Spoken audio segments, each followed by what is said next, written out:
Hey guys, welcome to part 2 of packing my bag for upcoming trip. Watch the part 1 if you haven't. Let's start.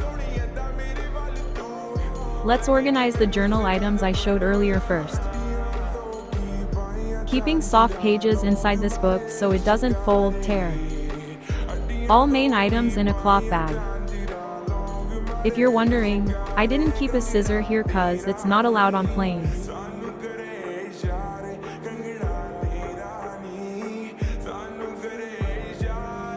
Done for this chain.